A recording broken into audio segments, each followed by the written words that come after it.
Om Sahana Bhavatu Sahanau Bhunaktu Sahaviryam Karavavahai Tejasvinavadhitamastu ma vidvishavahai. Om Shanti Shanti Shanti. We have been looking at the introduction to this text, and where we have seen that this text offers us an intervention into an not very well understood pratibandha to the assimilation of Vedanta. And what is that? The inner split between the jignasu and the samsari within. So we have looked at that, and now we are discussing the author's life history, because shedding light on the author helps us to enjoy and understand the text a little more deeper. And so the author, we saw that he had a vairagya disposition right from the start and gave up this job that was in his hand, like the aforementioned gooseberry.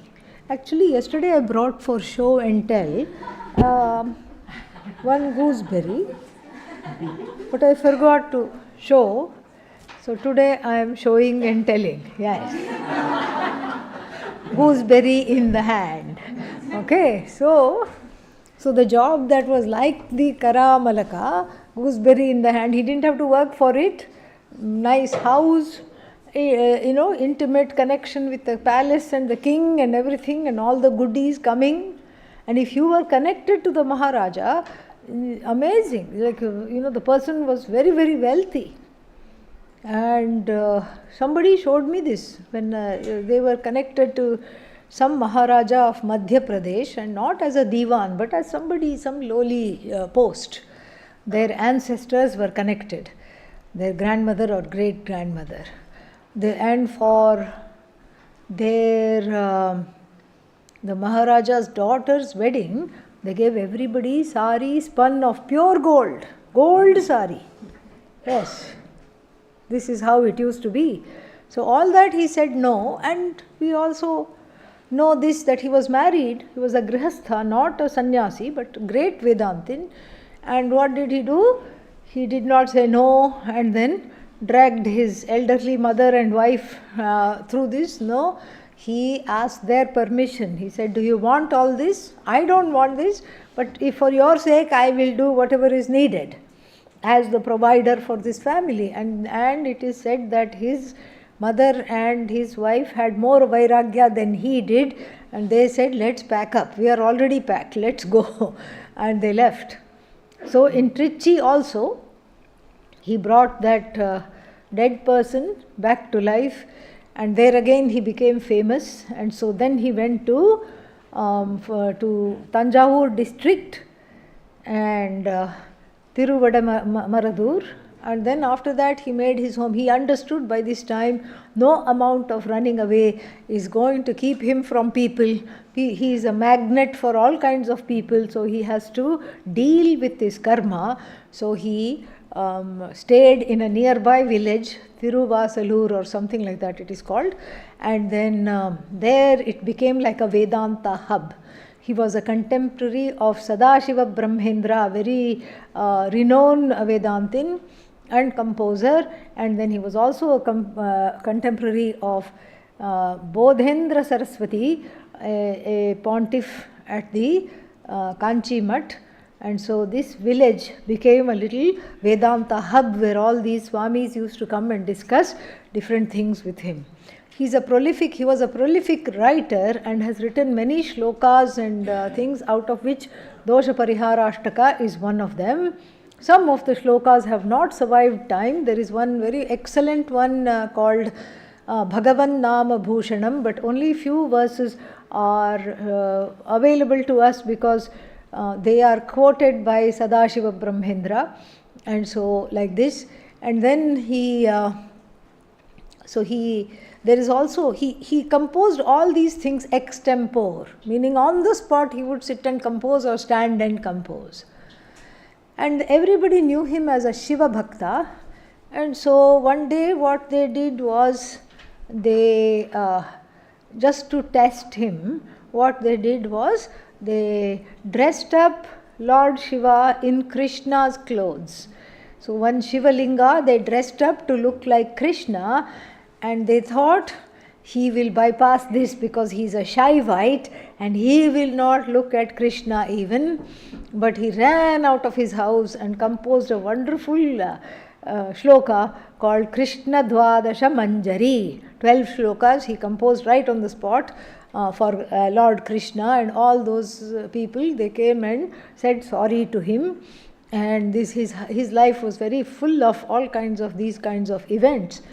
And then what else did he do? He did 2 other things. He did very controversial things.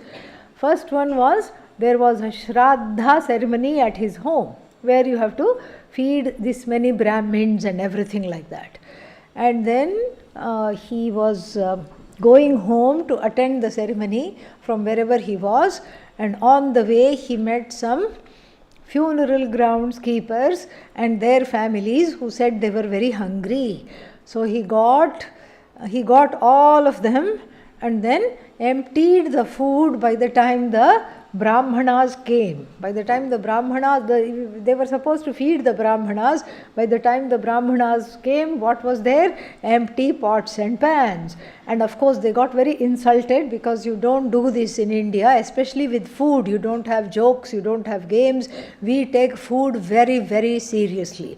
Okay? And so you invite, in America it may work.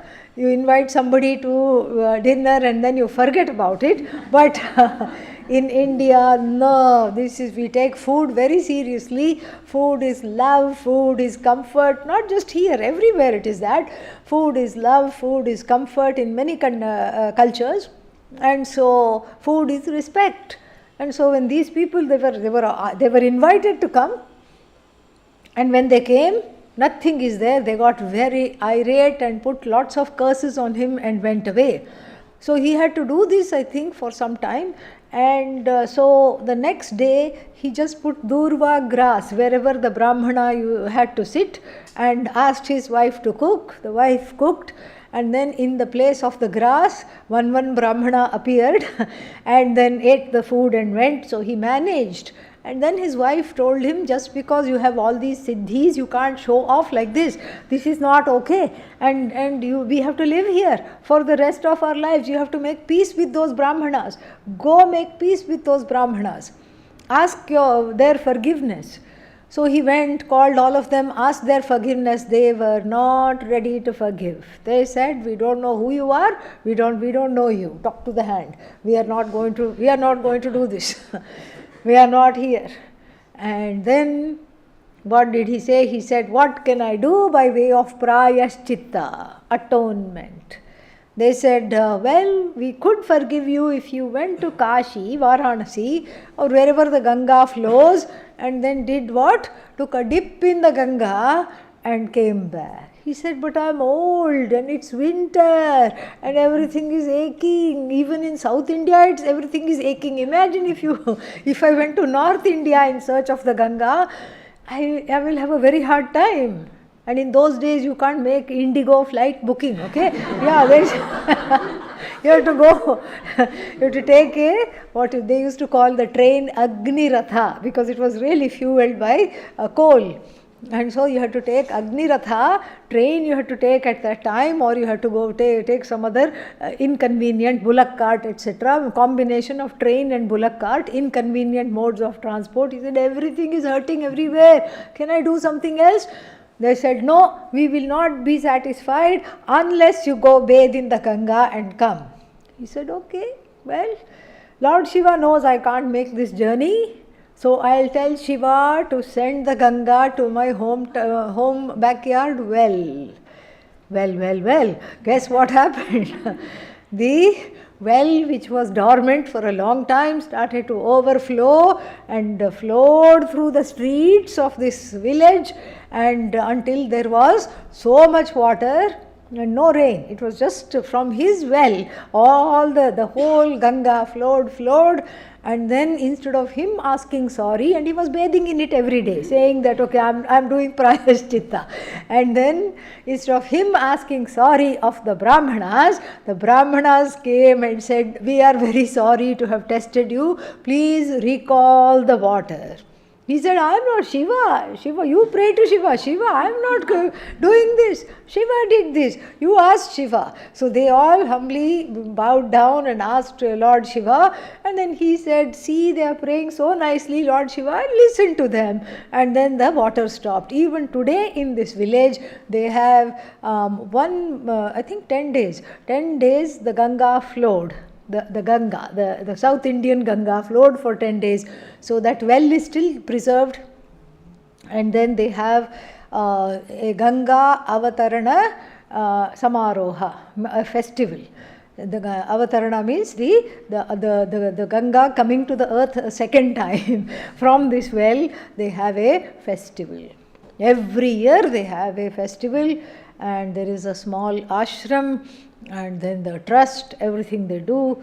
And so this is the you can see that this is the story of not an ordinary person, but somebody who had great knowledge and who had great compassion. And so this a little bit about the historical context of this work. So this was probably written, he died in 1720, and he was already of advanced age when he wrote this. He died when he was 85. So let's say it was written in 1715 or 1710, somewhere around that time, early 1700s. And this was a time of great tumult in India's history.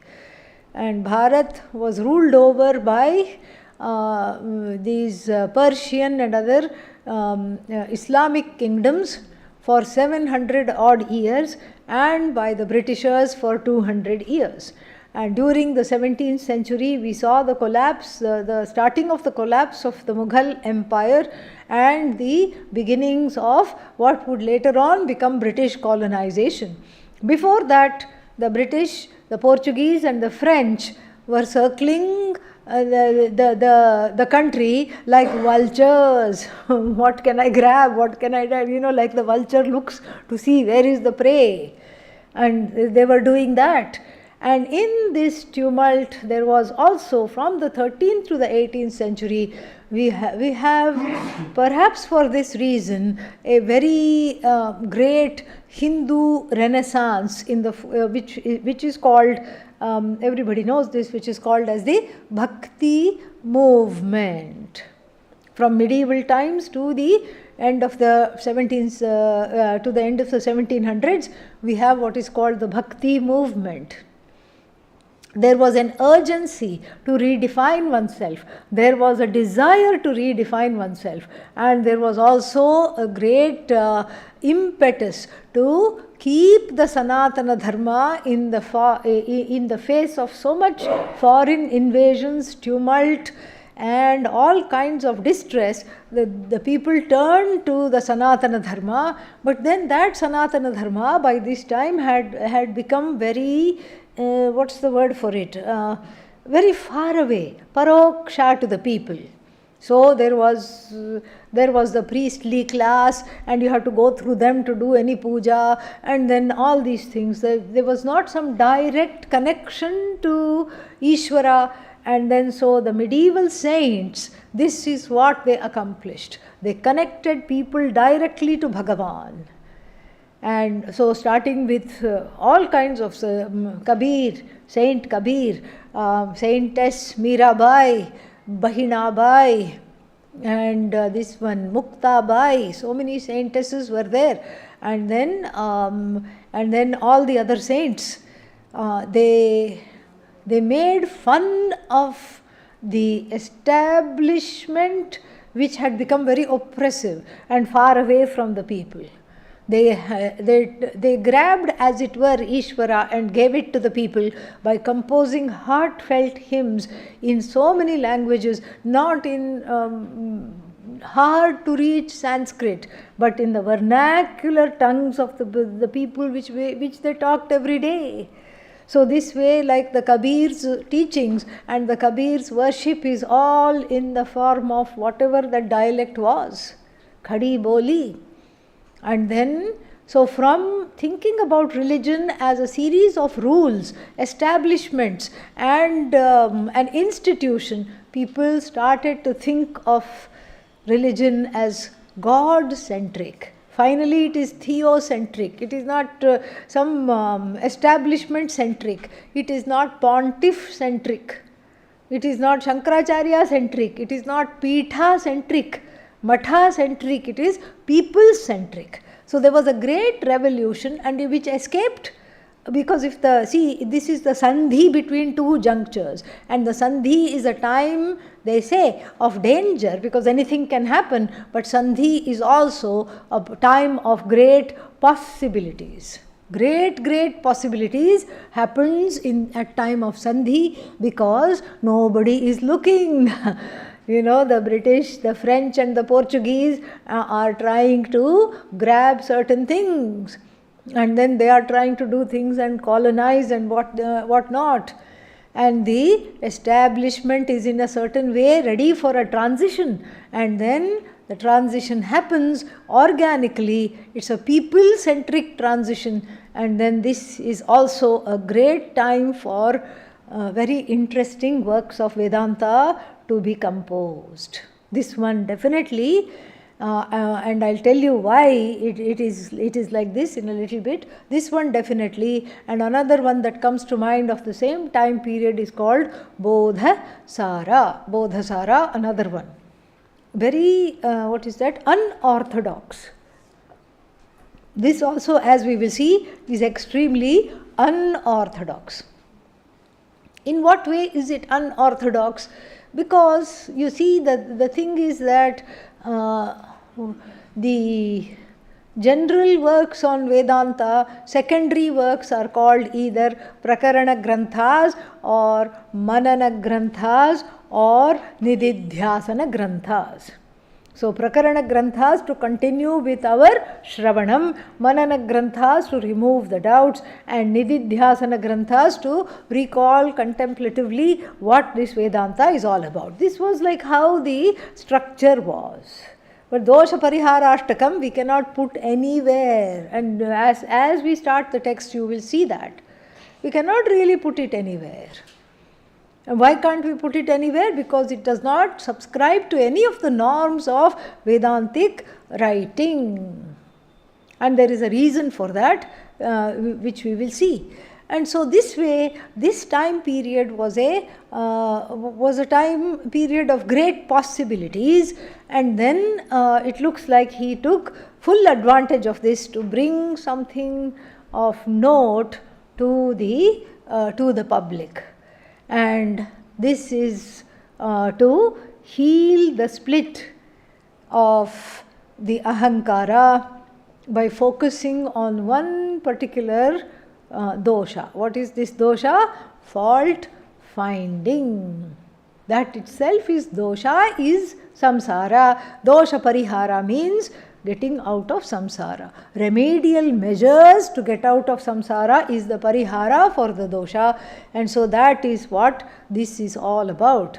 Dosha parihara means getting out of samsara. For whom? For the ahankara that is not only in samsara but has claimed authorship to a new Upanishad. Oh, ahankara wrote an Upanishad? Yes. What's it called? Of course it's called Samsaropanishad. Yes.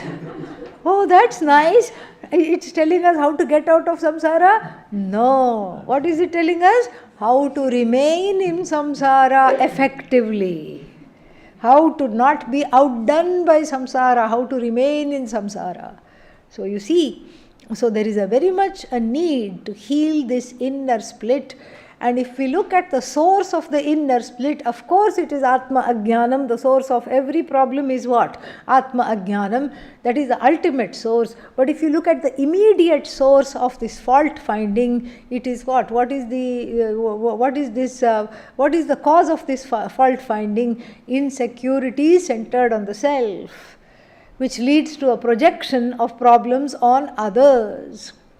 A perfectionism, a relentless perfectionism, because of which one is unable to forgive oneself and also others. And so now, let's say, I want to write a grantha, a manuscript on fault finding. How will I write it? This is very interesting. So if I were to compose a treatise on the fault of fault finding, you get where I am going with this? Yeah. If I were to compose a poem on the faults of fault finding, what am I doing? Fault finding. That means what? Where is my credibility? So if I tell you, your ahankara is terrible because it is finding faults. If I tell you like that, what am I doing? Finding fault. I am finding fault with your fault finding, and if I am finding fault with your fault finding, where will my credibility is completely eroded, nashta, totally gone. Who is going to? You are not going to listen to the next line even. You are going to say, then aren't you finding fault with my fault finding? And then I will say, aren't you finding fault with my finding fault of the fault finding? And then you will say, aren't you finding fault with my fault finding of your fault finding of my fault finding? And where are we? Nowhere. In circles. Yeah. Anavastha dosha, infinite regress. This doesn't get us anywhere. So this, this is a head scratcher. How to write and communicate something about fault finding without finding fault. Here is where the Vedantic pedagogy comes into the picture. That's why it is written in the first person, I. So if I say, I need to stop fault finding, you will say, yeah, I agree. I'm glad you talked about this. I didn't know when you would see this. Yes, I agree. You have a problem, yes.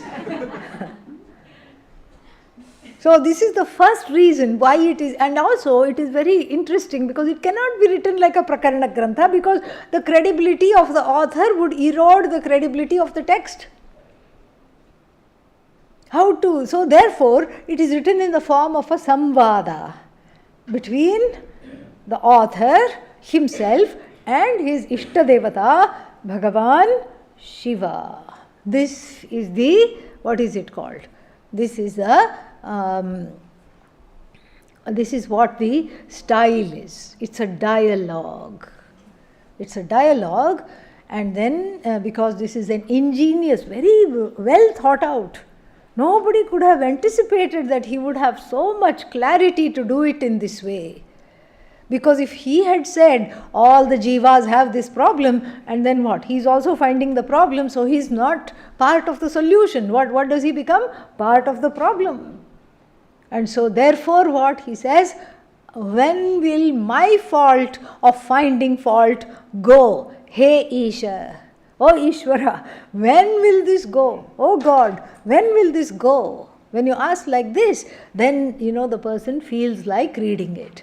So the first person does many things which makes a delightful entry into the text.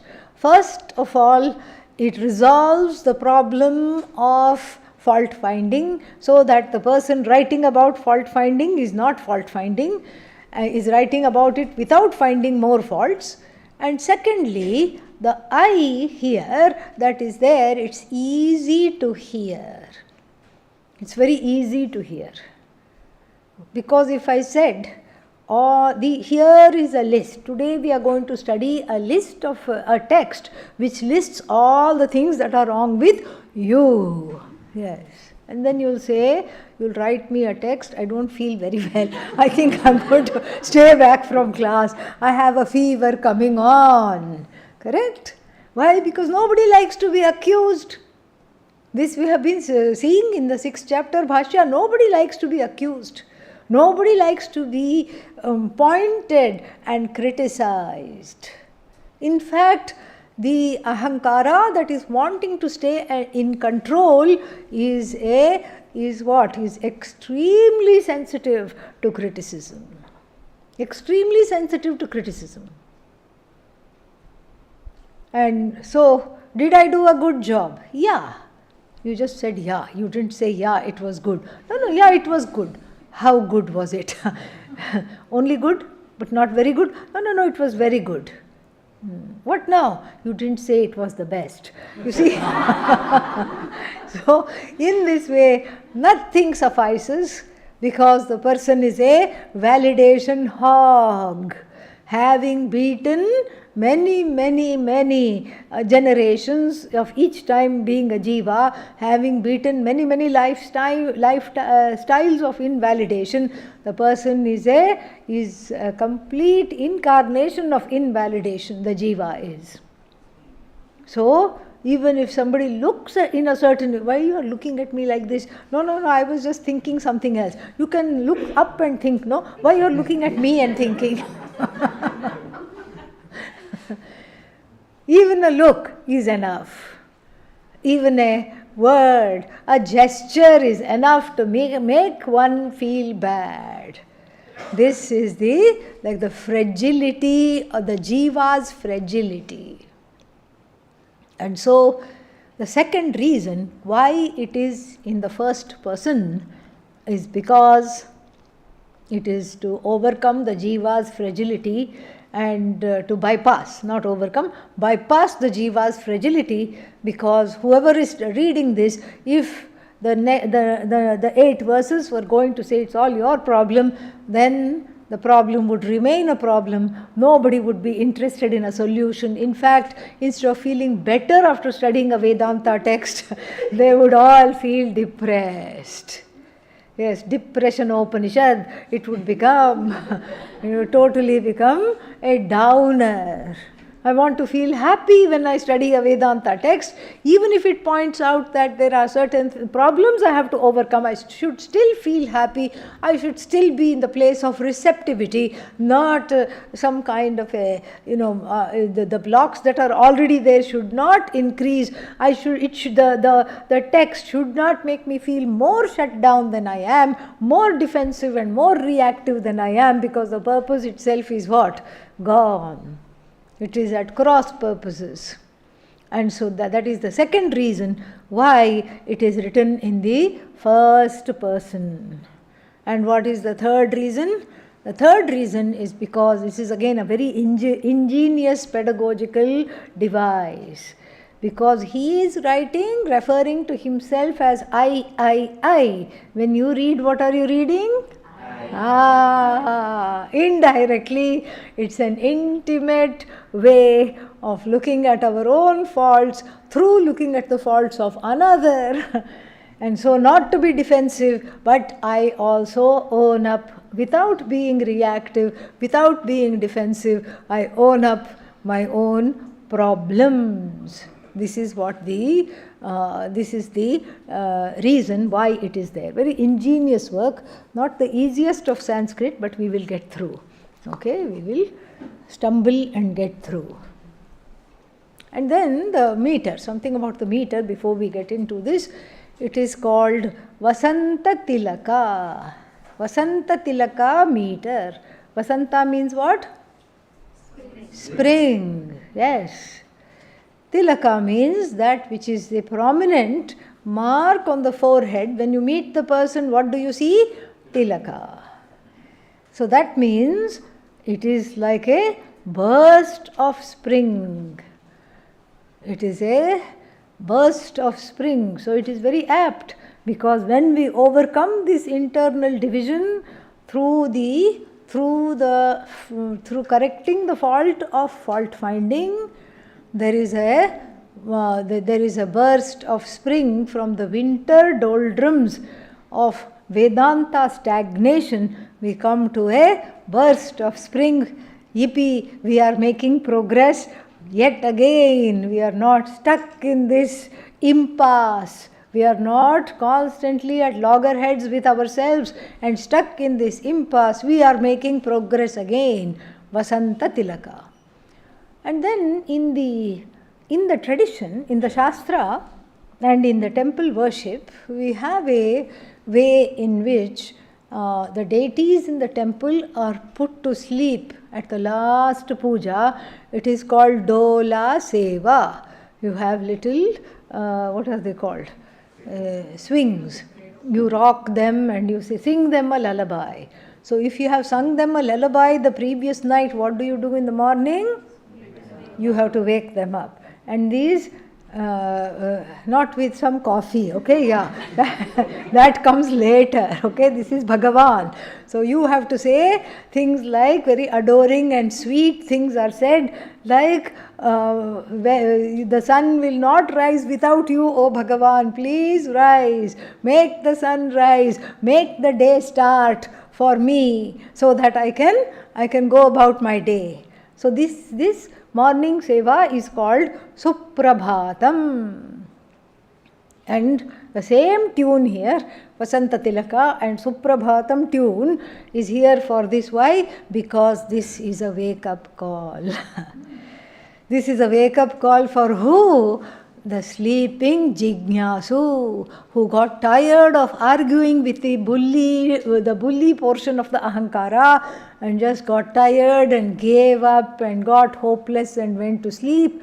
We are singing in this what is this called? In this Ashtaka, we are singing a wake-up call, verses to wake up the sleeping one that is really interested in Vedanta to come out of this stupor of hopelessness, to come out of this stupor which causes fault finding and all these other problems, and to come out of this stupor of apathy, disenchantment, not being able to focus, somehow finding fault with this, that or the other, and the head is crowded with one's own defects and the defects of the whole universe. That's a lot of defects to carry.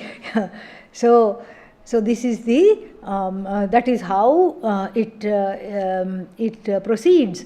And why do we need a wake-up call? And what is this wake-up call? It is like an intervention. Do you know what an intervention is? Yeah. This intervention, means like it has a specific, of course it's a word that means something to interrupt something, but the word intervention has a specific connotation in the alcohol lingo. So the alcohol lingo means what? Somebody is drinking themselves to death.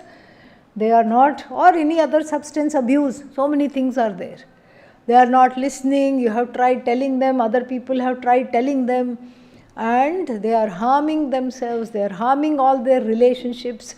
They have hit their loved ones. They have alienated everybody from themselves because they are in they are in the grip of the bottle. They are not gripping the bottle. The bottle is gripping them, bottle or drugs or whatever it is. So they are under the control of the addictive substances, and so therefore what? The family, friends, and sometimes they have to get a psychologist involved. They stage what is called an intervention for this addictive behavior. So what does that look like? The loved ones will come, family, friends, and all the whoever is there.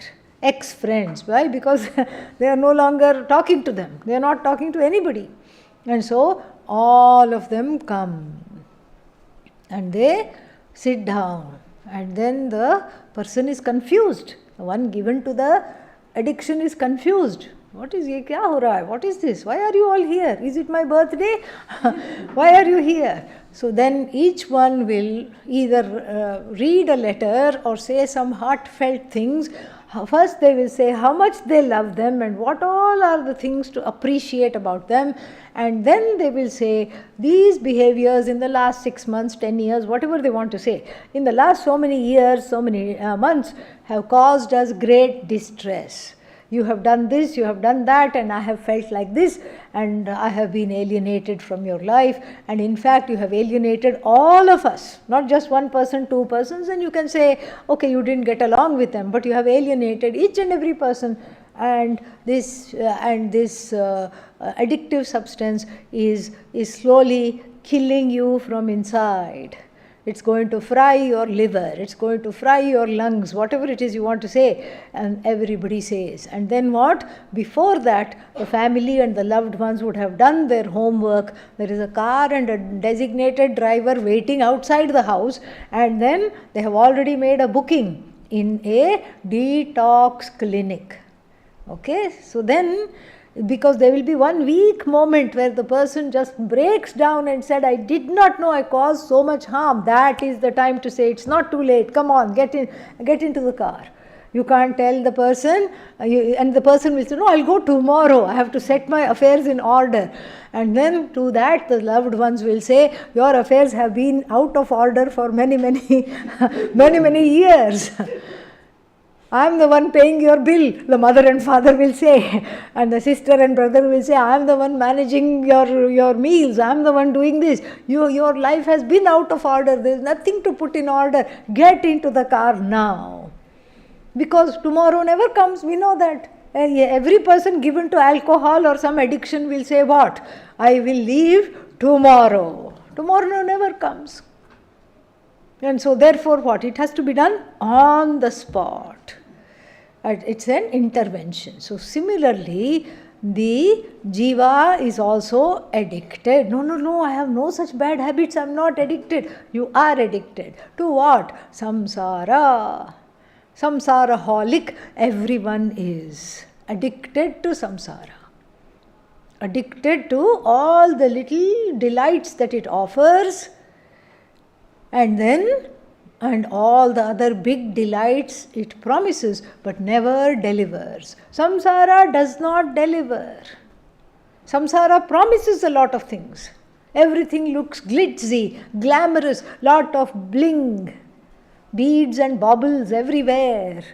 And then you go into it and it's a hot house of all kinds of problems. Each thing can lead to a problem, even a small thing can lead to a problem. Everything is a huge decision. And then all the things that it offers are finite. But by that time the samsara has roped one in, and one finds oneself entangled into samsara. And this Ayya world is waking us up from this addiction. This is an intervention to the Samsaropanishad composed by the Ahankara, which is not a Jignasu. All the reasons to stay in samsara are gone. All the reasons to plan for more samsara are gone. And to find some redeeming qualities in samsara is a futile act. Why will you do that? No, samsara is not so bad. Let me show you some nice things here. Why would you do that? That's because the addiction is still strong. It's like the person saying, I know alcohol is bad, but it destroys bad bacteria when it goes into the gut. It destroys good bacteria also. In fact, it destroys the whole gut. But this is something, they will find excuses for it, just not unlike us who find excuses to, the jivas who find excuses to continue to be in samsara while wetting the toe in the waters of moksha. That's enough, little bit is enough. No more, not more than this, I can't handle it. So, if you want a complete transformation but have had a samsara attack and things are coming in the way, this text is for you. Okay, all right. with these words, let us enter into the text.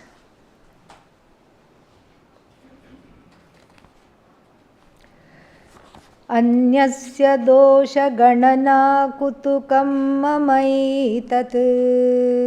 Anyasya dosha ganana kutukam mamaitat. Avishkaroti niyatam mayi doshavatvam. Avishkaroti niyatam mayi doshavatvam. Doshah punarmayi na chedakhile satishe. Doshah punarmayi na chedakhile satishe.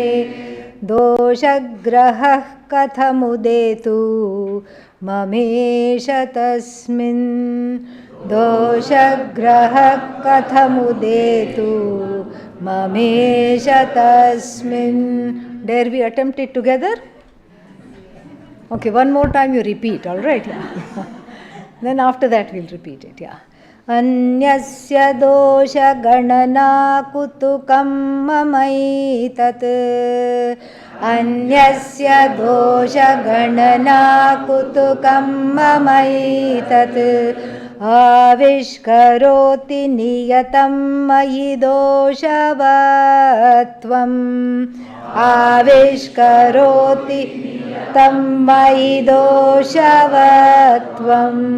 Doshah punarmayi na chedakhile satishe. Doshah punarmayi na chedakhile satishe. Doshagrahah kathamudetu mamesha tasmin. Doshagrahah kathamudetu mamesha tasmin. After that stop. Mamesha, before mamesha tasmin, do take a little breath. Okay? Alright. Shall we try it together? Yeah. Anyasya dosha ganana kutukam mamaitat. Avishkaroti niyatam mayi doshavatvam. Doshah punarmayi na chedakhile satishe. Doshagrahah kathamudetu mamesha tasmin. One more time. Anyasya dosha ganana kutukam mamaitat. Avishkaroti niyatam mayi doshavatvam. Doshah punarmayi na chedakhile satishe. Doshagrahah kathamudetu mamesha tasmin. Yeah. So this is the thing. Let us look at the word by word meaning, and then we'll do this. So this is how many syllables it has? It has 14 syllables. 14 syllables, very familiar for Kalidasa and so many other poets in the tradition. A very nice meter, because it even chanting it, even though we don't know the meaning yet, there is a certain enthusiasm that it has generated. It has kind of woken up the sleeping jiva and woken up the sleeping priorities of all the jivas. So let us look at this. What word shall we take first? Something we know so that we can connect to it. Ganana. Ganana means what? Counting. Ganana. And ganana of what? Dosha ganana. Dosha ganana means what? Yes, counting. Counting fallacies. And what are whose fallacies? Anyasya. Other people's fallacies, not me, them, all of them over there.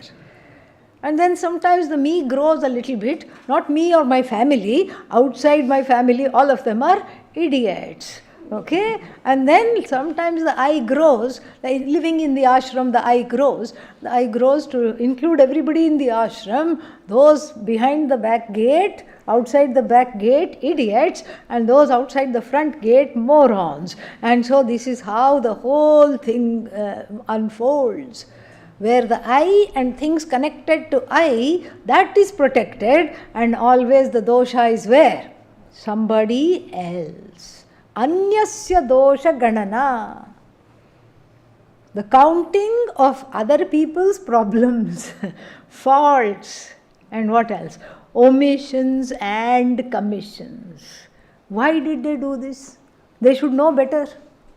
They should know better. This is not the place to throw things. And how long have they been in this ashram? See, here is where it is. How long have they been in this ashram? The next thing. Each thing leads to another. First you find fault. Why did they throw this here? Second thing, they should know better. Third thing, how long have they been at this ashram? Longer than me. I know better. They don't know better. And then this is the activity, the default activity of, sadly, even Vedantins, because we have put Vedanta in a zone. And what is the zone? Outside this classroom, I can do anything I want. I'm not a Vedantin, I'm Vedant out. Yes, I'm out of Vedanta. Here there is a decorum, here I have to sit quietly, and here, I have to be on my best behavior. And that's why the Ahankara says, I can't do this. Somebody told me this. Vedanta is a lot of pressure. I said, Ayyo, how is it pressure? I thought it's the most relaxing thing. No, it's a lot of pressure because I have to be good all the time. Can't even go and gossip and come back. Yeah, what is this? All the time I have to just be prim and proper and this thing. Pujya Swamiji wasn't like that. He was a Vedantin. He was not prim and proper. But here there is a pressure. What is the pressure? The pressure of the Ahankara, which says that I want to be free of all rules. I want to be free of all rules. I don't want anybody watching over me. This is an authority issue. This is what is called unenquired, unprocessed authority issues. Mummy issues, daddy issues are put on Bhagavan or put on any authority figure, and then it's very difficult to get along with authority figures because the first authority figure perhaps caused some hurt which has not been looked into. So this is the problem here. That's why the easiest thing to do when confronted with this is to externalize, find fault with somebody else. Find fault with somebody else because I can't handle my own imperfections, but I can handle yours. So therefore, I will point out at every corner, you dropped this, you didn't pick up this, you didn't do this. And then same thing. And also I become a victim when I find fault with everybody else. Why did they do this to me? Why did they not do this to me? I become, preoccupied with everybody's omissions and commissions. And then what? They don't even know they have omissions and commissions. So their omissions and commissions start to bother me like anything. Yeah, they start to bother me and what? Erode my adhikaritvam. That is what is going to happen. It's going to erode my adhikaritvam. So then ganana, doshasya ganana, doshasya ganana. Whose dosha? Anyasya. Other people's dosha ganana. Kutukam means enthusiasm. And a curiosity accompanied by enthusiasm is called kutukam. So there is a lot of eagerness in making a list. What's the list? Other people's faults. Yes. Make a big list. This one is that one is this one is done this, that one hasn't done that. And this is how it is. Some people take upon themselves as a role. This is my role. This is what I have to do. Why do they do that? Last life they were a proofreader. Okay? So one I is missing, the T has not been crossed, the I has not been dotted, and then this is there, and this is not the correct syntax. For proofreading it's okay. Dosha darshanam in proofreading is good. But here what we are talking, guneshu dosha darshanam. There are many things. Gunas means good qualities.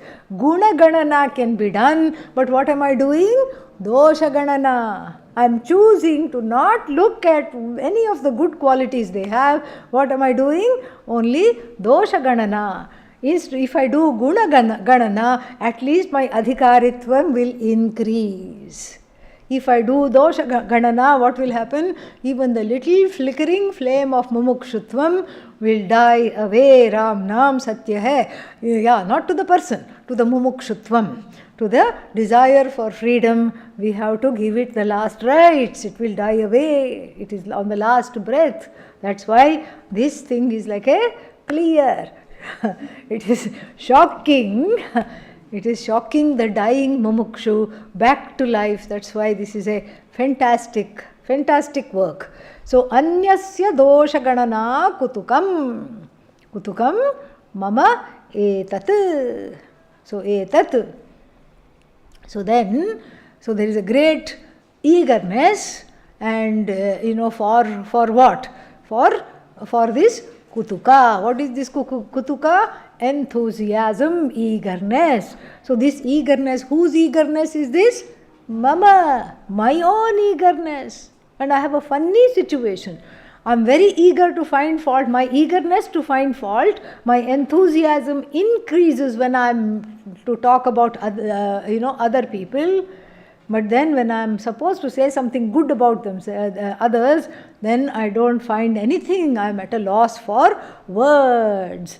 So, when it comes to finding fault with others, I have enthusiasm, I have patience, I have all the time in the world, and I have already mentally enumerated a list of things that are all wrong with who? You, of course. You means anybody. Yeah, and other persons. Yeah. So then, so here, Mama Isha, oh my Lord, what to do? Look at this. Mama Isha. Mama Isha, hey Mama Isha, oh my Lord, look at these terrible things. Look at this terrible situation I find myself in. And what is the terrible situation? I can't stop listing the faults of others. If you can't stop doing something, what is it? Addiction. I'm addicted to gossiping. I'm addicted to finding fault. I'm not able to overcome this problem. I'm obsessed with finding fault with others. But here I'm having a small problem, oh Lord. What is the problem? My own problem is broadcast to the entire universe when I find fault with others. Nothing happens to the others whose fault I am listing. Nothing happens to them. What happens to them? Nothing. What happens to me? My fault of what? Constantly fault finding is broadcast to the entire universe. And then he says that so what happens? Avishkaroti. What? Mama dosha tattvam avishkaroti. So avihi is used with the indeclinable word avihi. Avis is used with bhu, kr, and what else? As dhatu for and then avir bhavati, avish karoti. So avihi, and then so to do, to be. These are the words. So what is avish karoti? Becomes evident, is broadcast, is plain for everybody to see. What is plain for everybody to see? That I have a problem. It is me who has a problem with fault finding. It's not about the faults of others, because that's not my problem, correct? Other people's faults, are they my problem? Not unless I am somebody's mother or father and the child happens to be a minor. In India, we have to be careful because they will say child when the person is 50 years old. The parents will say, my child. Somebody told me in Washington, D.C., my son is not listening to me. And the person was very elderly, almost 88 or something like that. I said, how old is your son? 60. And he is not listening to me. You please make him listen to me. And so, that's when I said, you have to put a cap. Indians know when to start parenting, they don't know when to stop parenting. So you should stop parenting at 50. Oh, when I am 50? No, when your quote-unquote child is 50, you should stop parenting. So the child is now able to make decisions. I don't have to keep correcting and becoming nagging person behind the child. I don't need to become a helicopter parent, always fault finding, noisy and annoying. I don't need to do that. But this has become a habit. The habit is almost impossible to get rid of, because the moment there is, and if we are honest with ourselves, the moment there is 5 minutes of time, immediately other people's faults come to mind.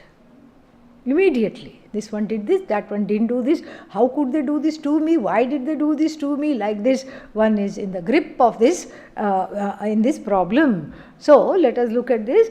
Anyasya dosha ganana kutukam mama etad avishkaroti. It brings to light, it broadcasts something. What is it? Does it broadcast? My own limitations. It's not that somebody else is maligned. It's not that somebody else is maligned. It brings my own limitations, that I am such a impatient person. I am such a gossip. That is what it brings to light. We have a saying in many vernacular languages that there is some sludgy, muddy water. And if you throw a rock on that, thinking you are going to insult that sludgy, slimy water, what will happen? You will have a sludge bath. Yeah, that is what will happen. And this is exactly what the situation is. Here I went to rebuke and list, and then made a holier than thou list of other people's sludge, and then what? It boomeranged back on me. Avishkaroti mai etat doshavatvam avishkaroti mai. So mai means in me the problem is. Seventh case. When I articulate that this problem is with another, my own problem is broadcast.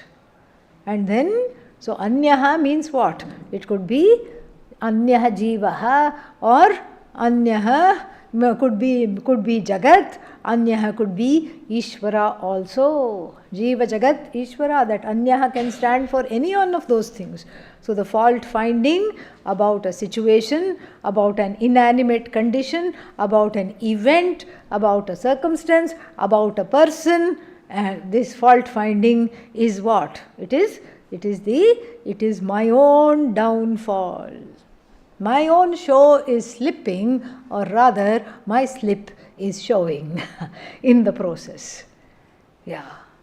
It's my own problem. It's not anybody else's problem. That I have this problem becomes very, very, very evident. So then, how to overcome this? Catch hold and embrace the message of Vedanta. What is the message of Vedanta? Isha Vasyam Idam Sarvam. And that is said in the second line, in the middle. Akhile Satishe. Satishe means Akhile Sati Ishe Chet. Ishe Akhile Sati. Seventh, what is that called? Locative absolute construction, Sati Saptami. When, then construction. So this is the message of Vedanta. Sarvam Khalvidam Brahma. Or everything that is here, known and unknown, is what? Nothing but Brahman. Khalu. Indeed it is Brahman. And then Isha Vasyam Idam Sarvam.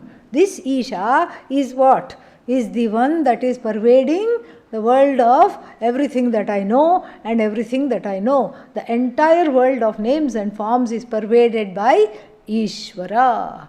So we get the first clue to overcoming fault finding, which is what? The Ishvarization of the Jagat. Sarvam, how does he put it? Sarvam Akhile. Yeah, he doesn't use the word Sarvam. Akhilam is what? Akhilam is Isha. Akhila is Isha. Everything that is Isha. So the whole thing, the whole Jagat, including my own body, mind, sense complex, is what? Is Isha. Is Brahman. Is Ishvara alone. There is nothing but Ishvara. Then what is this? So there is this. So if that is the problem, if that is the situation, sati means when that is the situation, chet, if indeed that is the situation, if indeed akhile ishe sati, this is how you will break it up. Akhile ishe sati. Akhile ishe sati, punarmayi, again in me, doshagraha, kathamudetu. How can there be any fault finding? Where does this fault finding come? It is where does it come from? If everything is Ishvara, then what is there to find fault? Nothing. Still I am finding fault. So whose problem is it? Ishvara, Jagat, Jiva. Whose problem is it? Jiva's problem. Jiva's problem alone it is. We still have to see a few more things about the construction. So we will end on this introspective note now. Om Purnamadav Purnamidam Purnat Purnamudachyate Purnasya Purnamadaya Purnamevavashishyate. Om Shanti Shanti Shanti. Harihi Om Shri Gurubhyo Namaha. Harihi Om.